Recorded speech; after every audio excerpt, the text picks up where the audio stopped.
The forest floor was a mess of tangled roots and damp leaves, and with every step the trees seemed to close in, their branches like twisted, grasping fingers. Panic, cold and sharp, began to prickle at the edges of my mind. I was lost. Utterly and completely lost. Just as a sob caught in my throat, a soft glow flickered between the ancient trunks. It was a bird, but like no bird I had ever seen. Its feathers shimmered, a living tapestry of gold and silver, and it hovered in the air before me, its eyes bright with an intelligence that seemed almost human. I blinked, rubbing my eyes, certain it was just a trick of the fading light. But it was real. The bird let out a melodic chirp, a sound like tiny silver bells, and hopped onto a nearby branch, its head cocked as it looked back at me. It was an invitation. Cautiously, I took a step forward. The bird flitted ahead, leading me down a narrow path I hadn't seen before. A strange sense of calm washed over me, quieting the frantic beating of my heart.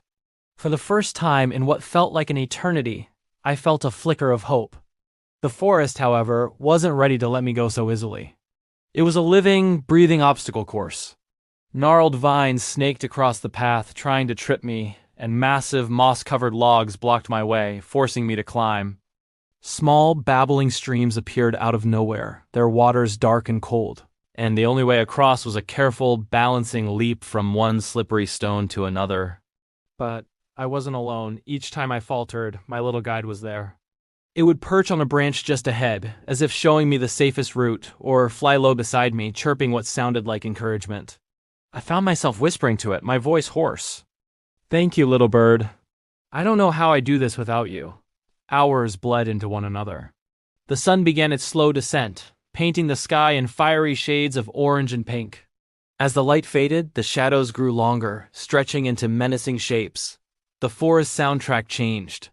The gentle rustling of leaves was replaced by the eerie hooting of owls and the sharp crack of unseen branches.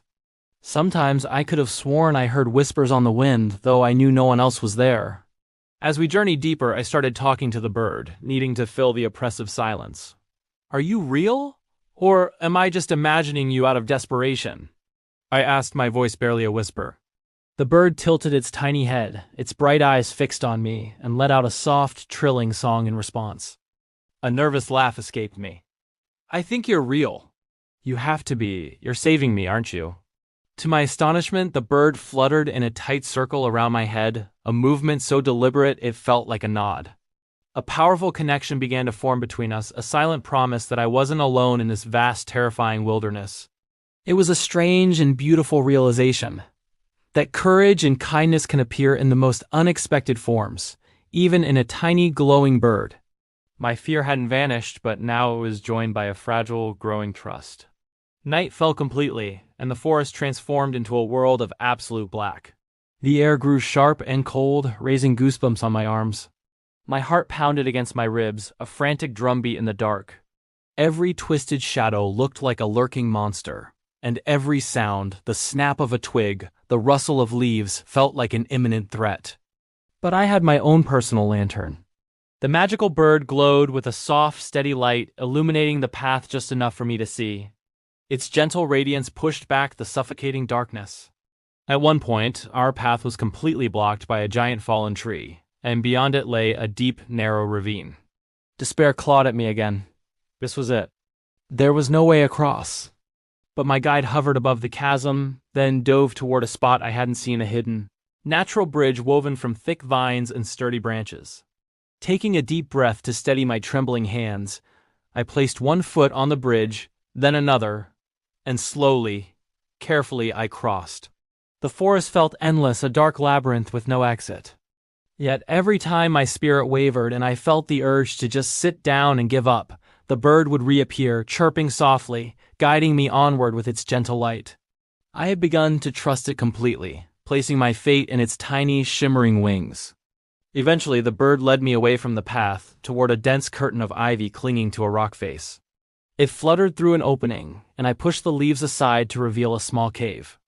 I crept inside, and the difference was immediate.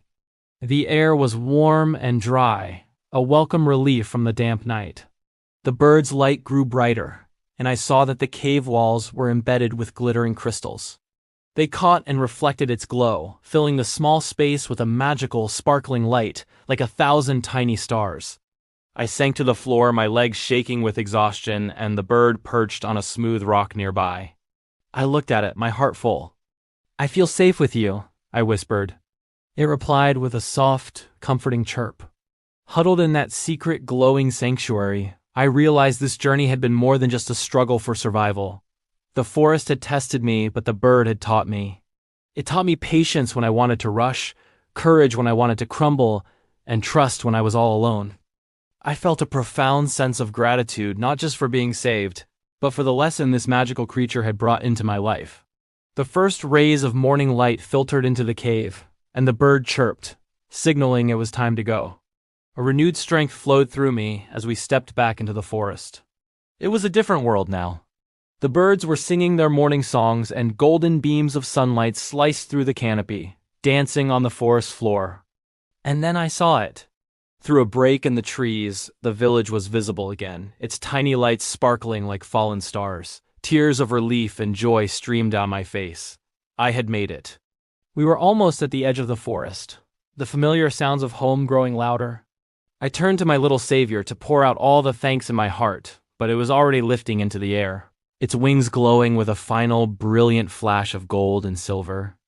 I watched mesmerized as it soared higher and higher, until it disappeared into the morning sky, leaving behind a soft, warm glow that I could still feel in my heart. When I finally stumbled out of the woods, my family rushed to greet me, their faces a mixture of terror and relief. I tried to tell them my story about the darkness, the fear, and the magical bird with feathers of gold and silver that lit my way. They listened, they hugged me, but I could see in their eyes that they didn't truly believe. How could they? But it didn't matter. The memory was mine, a secret treasure locked safely in my heart. The memory of courage, hope, and the undeniable magic I had witnessed would stay with me forever. I had learned something profound in that dark forest, that even in the most frightening and desperate of times, help can appear when you least expect it. And sometimes it's the smallest of creatures that carry the greatest magic of all.